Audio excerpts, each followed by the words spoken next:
Good evening. Welcome to the Black Conservative Voice with David Colbert here on the CTM News Network, the voice of truth. Well, President Trump, the DHS and DOJ launched a probe into the far-left violence and the Democrat ties to that violence, reported by O&A Newsroom. President Trump unveiled a federal investigation into the far-left riots in several Democratic-run cities. The Department of Homeland Security and the Department of Justice are announcing a joint operation centered to investigate the violent left-wing civil unrest, he stated. The wave of violence and destruction that we've seen in recent weeks and months has occurred in cities exclusively controlled and dominated by the Joe Biden party. The president also noted that federal officials have already arrested at least 200 rioters and far-left agitators who are doing the work of the Democratic Party. Antifa is the problem. The rioters and Joe Biden have a side. They're both on the side of the radical left. And that is so obvious, said President Trump. And until that neutralizes, you're never going to have safe areas in those Democrat-run areas. The federal probe is expected to focus on alleged ties between Democrat officials, political violence, and organized crime. And some of us have already seen some of these facts where we have our friends at Routers coming with their fact binders or whatever the heck they call it, telling lies, trying to dispute what has already been found out to be true. It's just like when they were trying to say that Cortez, whatever her name is, didn't say what she said. They got their little group out there and they're trying to go back and do damage control when they say stupid things. Anyway, Trump visits a site of riots in Kenosha, promises to help businesses rebuild. President Trump on Tuesday got an up-close look at the damage caused by recent riots and looting in Kenosha, Wisconsin, touring property damaged by the violence, blasting anti-American riots, and promising to help devastated businesses rebuild. The president announced $1 million to Kenosha law enforcement so you have extra money to go out and do what you have to do. He also announced $4 million to support the local businesses affected by the violence and $42 million to support public safety statewide, including support for law enforcement and prosecutors. Here's what he says. We're going to get it fixed up. We're going to help people rebuild their businesses in Kenosha. We're getting it straightened out, Trump told reporters as he began his trip. He toured the area, including the burnt-out buildings, still smelling smoke, alongside officials including Attorney General William Barr and Acting Homeland Security Secretary Chad Wolf. He spoke with members of law enforcement as he visited the site, as well as 6 people who reportedly lost their businesses during the riots.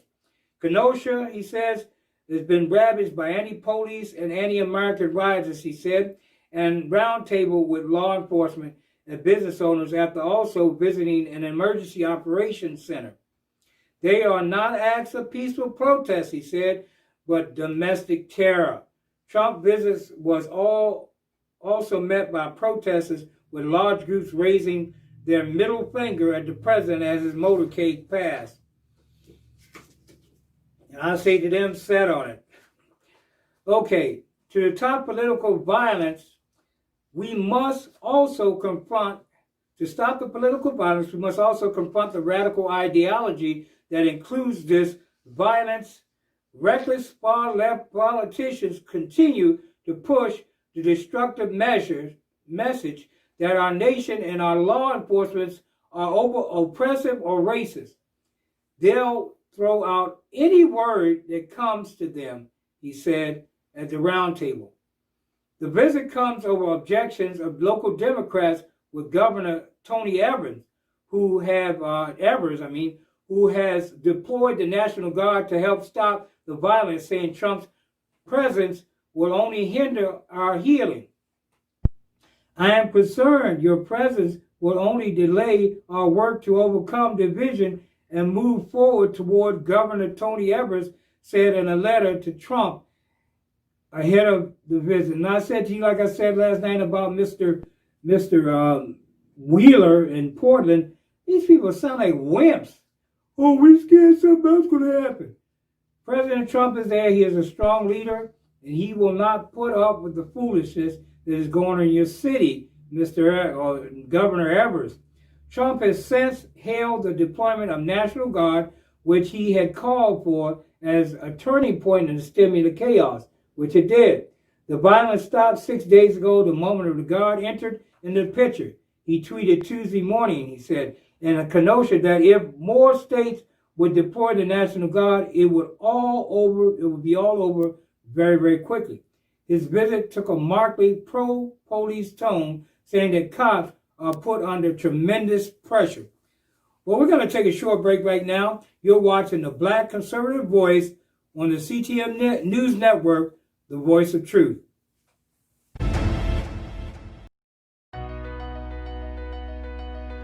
Dr. Melinda Morris supports a strong economy, safe neighborhoods, limited property taxes, and promotes an improved education system. Dr. Melinda Morris wants to improve access and insurance coverage for medical care. Dr. Morris is pro-life and will support right-to-life legislation in Austin. Dr. Morris will remain true to her values when she is elected to office. She is going to Austin to promote life, prosperity, and personal freedom for the constituents of Senate District 13.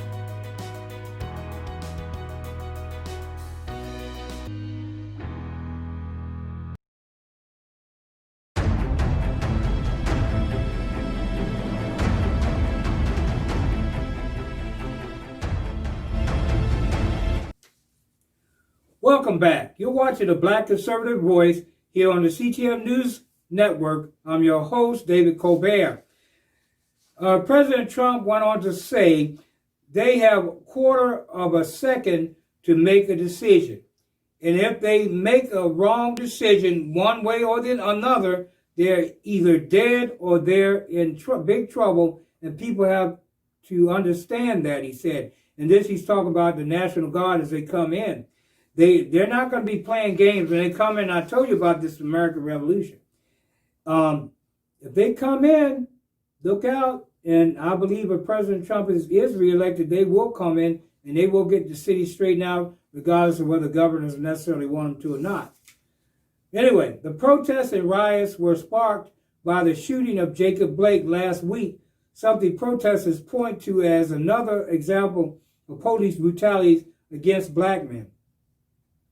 Video seen on social media shows the officer shooting at Blake as he reached into his vehicle, where Wisconsin officials later said a knife was found. The shooting left Blake paralyzed, according to his father. And let me tell you, I was watching a video. They were doing a video recently. It was put out by Prager University. They were doing a video, and they showed you a video of how, from an officer's police cam, somebody reached inside the vehicle on the side of a road. They were resisting arrest. They were fighting with the officers. They tased them, and he jumped up, pulled the tasers out, started running around. Do you know that he got up off the ground after he got the tasers out, reached into his vehicle, and he shot both the officers? And he was an African-American man. Now, how many times do you see that on the news as though it hasn't happened? I've known people in police forces, and you can say whatever you please. They have a very dangerous job. They never know what they're going to get when they come up to a vehicle, even at a routine traffic stop. And they need our protection. They need us to trust them to do their job. No, and nobody's perfect. So sometimes things go wrong or go sideways. But most of the time in those situations, there is resistance from the person or the perp that is trying to cause problems. There's resistance most of the time. They tried to deny it in the George Floyd story, but the tapes came out proving that he was resisting arrest. The man was a huge man. He was very strong, even though he was high on fentanyl at the time, which I told you before can also cause some major health problems. During the protests sparked by the shooting, pro-police 17-year-old Illinois male is accused of fatally shooting 2 people and wounding the third.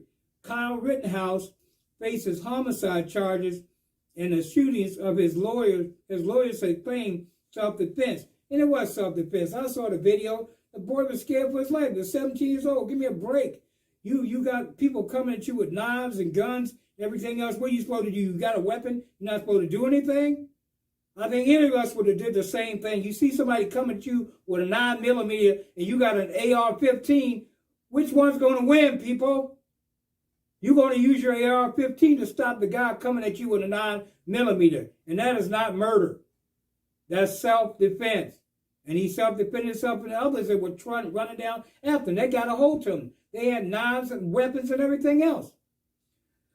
Then President Trump wanted to say that was an interesting situation during the press conference. He was trying to get away from them. I guess it looks like he fell, and then they were violently attacking him. He was in a very big trouble. You probably would have been killed. Protests and riots have hit a number of American cities throughout the summer since the death of George Floyd in police custody in Minneapolis, Minnesota. I think it was Minnesota, I believe. I don't know if it was Minneapolis. In May, but the violence in Wisconsin, a key swing state, could have electoral implications. Polls in recent days suggest Biden's lead over Trump has tightened there. Well, I don't believe that. The polls are a bunch of garbage. I'll tell y'all that right now. The people are not stupid. They'll poll, they can say whatever they want. They can ask a couple of people on the street, hey, you like Trump? Hey, you like Biden? That's the poll. 5,000 people. It's just foolishness. You know, on Monday, Biden traveled to Pittsburgh. Why did he go to Kenosha? What, was he scared or something? He told the people originally he was going to Kenosha. He goes to Pennsylvania to people heckling and throwing stuff at him in Pennsylvania. They don't want to see him there. You know, it's foolishness, man. He went to auto factory fussing at people and stuff, threatened to beat up somebody at a town hall meeting. I'll never forget that. Hey, I'm a big man. We can have it out right now. I'll work out. That was the dumbest thing I've ever seen. I've never seen a presidential candidate ever do anything so silly. Anyway, let's move on. We're going to take a short break right now here on the Black Conservative Voice. I'm David Colbert. We'll be right back with you in a moment. Commander-in-Chief. It's more than just a job. Since taking office, President Donald Trump has rebuilt our military, repaired a broken VA, and eliminated Soleimani, al-Baghdadi, ISIS, the world's deadliest terrorists brought to justice. Today, America is safer and stronger than ever. Because to President Trump, it's more than just a job. It's a sworn duty to keep America safe. I'm Donald J. Trump, and I approve this message.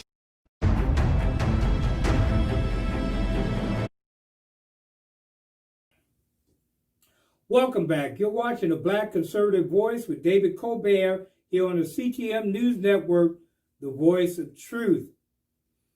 The New York City Police Commissioner, Dermot Shea, speaks alongside Mayor Bill de Blasio during a news conference concerning 2 police involved in shootings in New York. According to the Associated Press, he announced major changes regarding how it responds to allegations of internal misconduct.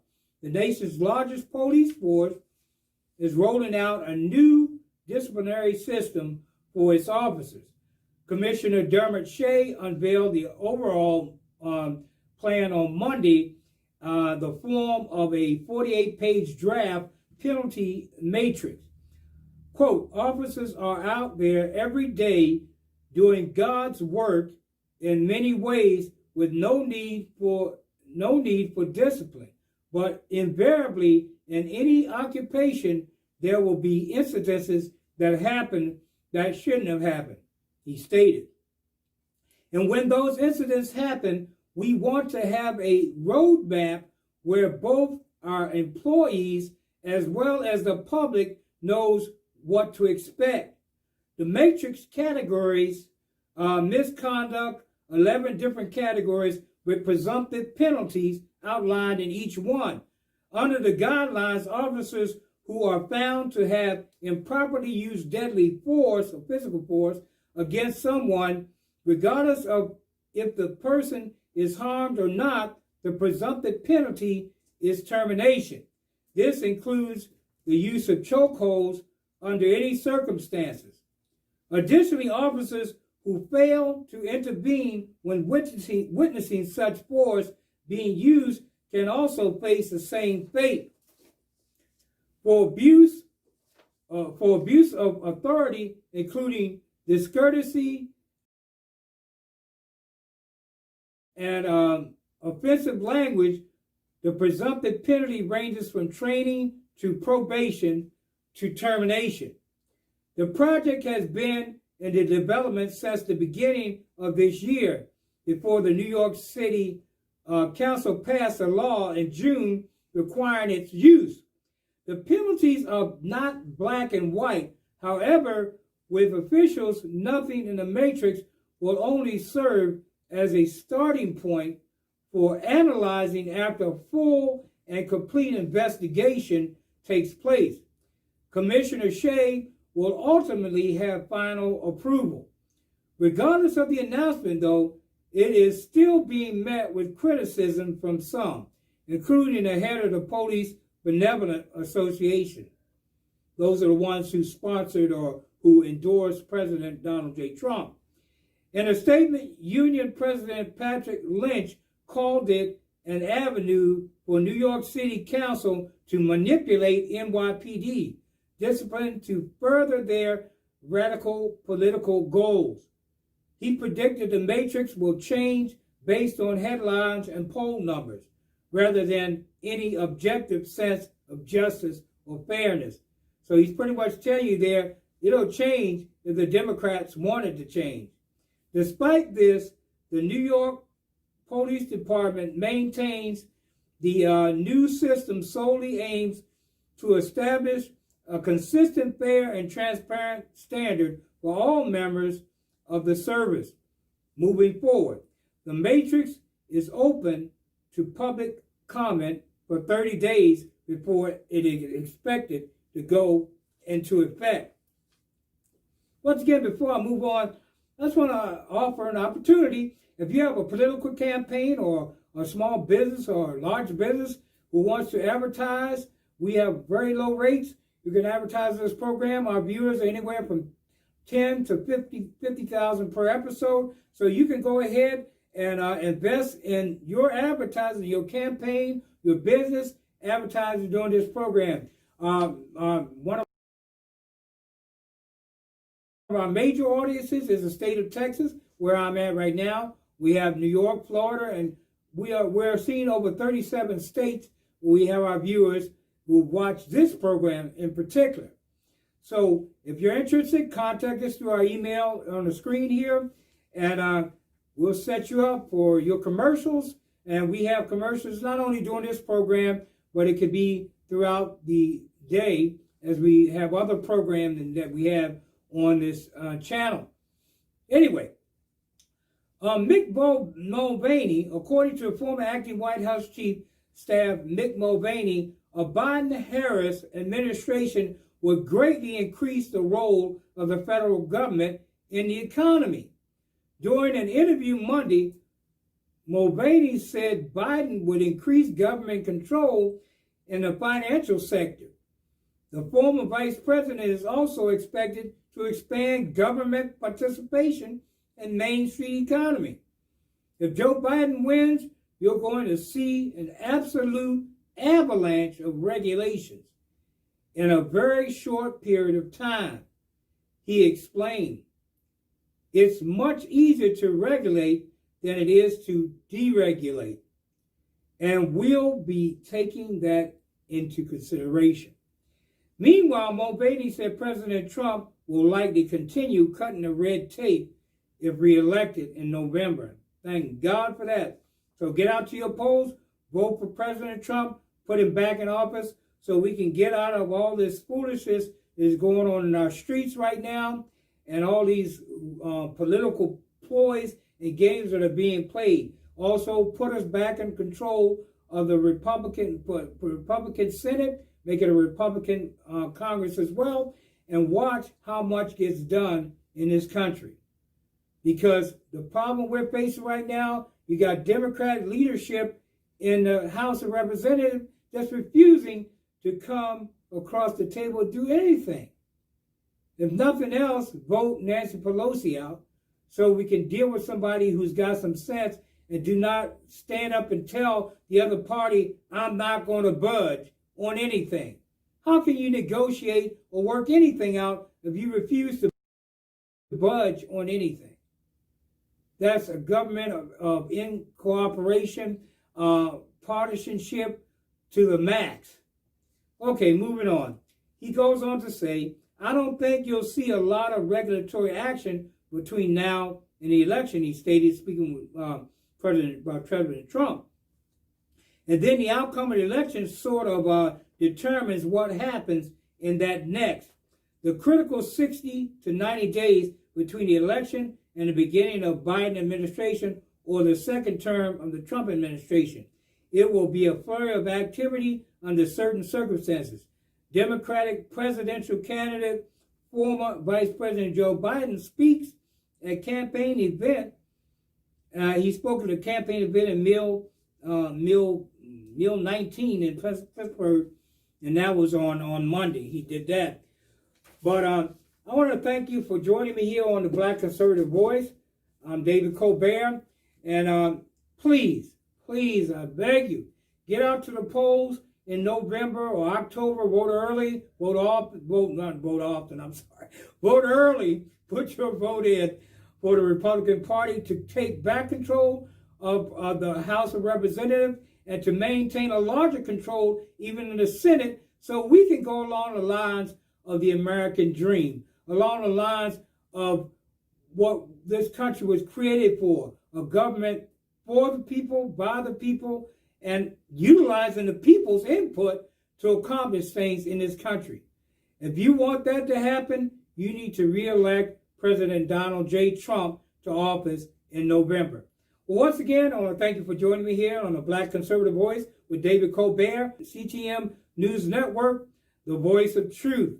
We're glad you're here, and I just want to end as I always do. I want to say God bless you, God bless America, and God bless the world. Until next time, this is David Colbert saying good night.